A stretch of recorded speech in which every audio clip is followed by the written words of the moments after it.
কাশ্মীরে সন্ত্রাসী হামলার জেরে পাকিস্তানে ব্যাপক ক্ষেপণাস্ত্র হামলা চালিয়েছে ভারত। এই হামলায় বেশ কয়েকজন মানুষ হতাহত হন। এরই মধ্যে পাল্টা হামলাও চালিয়েছে শাহবাজ বাহিনী। পাকিস্তানের এমন হামলার ভয়ে বিমানবন্দর বন্ধ করে দেয় মোদী সরকার। এছাড়াও পাকিস্তানে হামলা চালাতে গিয়ে ভয়াবহ ক্ষতির মুখে পড়েছে ভারত। বিস্তারিত জানাচ্ছেন শেখ ফরিদ।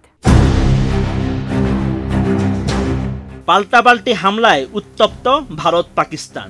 ৭ মে ভোরে পাকিস্তানে আজাদ কাশ্মীর সহ বেশ কয়েকটি জায়গায় ক্ষেপণাস্ত্র হামলা চালিয়েছে ভারত। এর মধ্যে রয়েছে মসজিদও। এই হামলায় এখন পর্যন্ত শিশুসহ ১০ জনের বেশি মৃত্যু হয়েছে। মোদী বাহিনীর এমন হামলায় বসে নেই শাহবাজ বাহিনীও।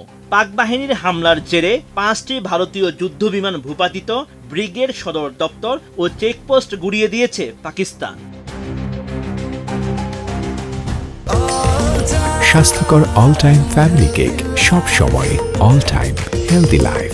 এদিকে পাকিস্তানে হামলা চালানোর পরই দরপতন ঘটেছে ভারতীয় রুপির। বার্তা সংস্থা রয়টার্স জানিয়েছে, ৭ মে পাকিস্তানে একাধিক স্থানে ভারতীয় বাহিনী হামলা চালানোর পর মার্কিন ডলারের বিপরীতে ভারতীয় রুপির মান কমে গেছে।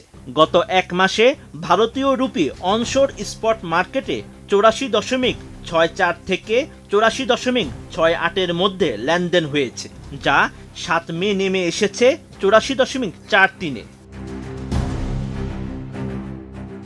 ভারতের এই হামলাকে কাপুরুষোচিত বলে আখ্যা দিয়েছেন পাকিস্তান বাহিনীর মুখপাত্র লেফটেন্যান্ট জেনারেল আহমেদ শরীফ চৌধুরী। তিনি জানান, ভারতের এই হামলার জেরে পাল্টা হামলাও চালিয়েছে পাকিস্তান। এরই মধ্যে ভারতের ৫টি যুদ্ধবিমান ধ্বংস করা হয়েছে। সেগুলোর মধ্যে রয়েছে ৩টি ফরাসি তৈরি রাফায়েল, একটি SU-30 MKI এবং একটি MiG-29 ফুলক্রাম। আহমেদ শরীফ চৌধুরী দাবি করেন, ভারতীয় যুদ্ধবিমান ধ্বংসের পর পাকিস্তান বাহিনীর যুদ্ধবিমানগুলো নিরাপদে ফিরে এসেছে। এছাড়াও পাকিস্তান বাহিনী LOCর ধুন্দিয়াল সেক্টরে ভারতীয় সেনাদের ব্রিগেড সদর দপ্তর ধ্বংস করেছে এবং একটি ড্রোন গুলি করে ভূপাতিত করেছে। নিয়ন্ত্রণ রেখায় ভারতীয় বাহিনীর সঙ্গে পাকিস্তান বাহিনীর তীব্র গুলি বিনিময় এখনও চলমান রয়েছে। পাকিস্তানের বিমান ভূপাতিত করার দাবি সম্পর্কে কোনো মন্তব্য করেনি ভারত। বিশ্লেষকরা বলছেন, এই যুদ্ধবিমান ধ্বংসের ফলে কয়েক দশকের মধ্যে ভারতীয় বাহিনীর জন্য সবচেয়ে বড় ক্ষতি। ফলে যুদ্ধ তীব্রতর হওয়ার ঝুঁকি আরও তৈরি করবে।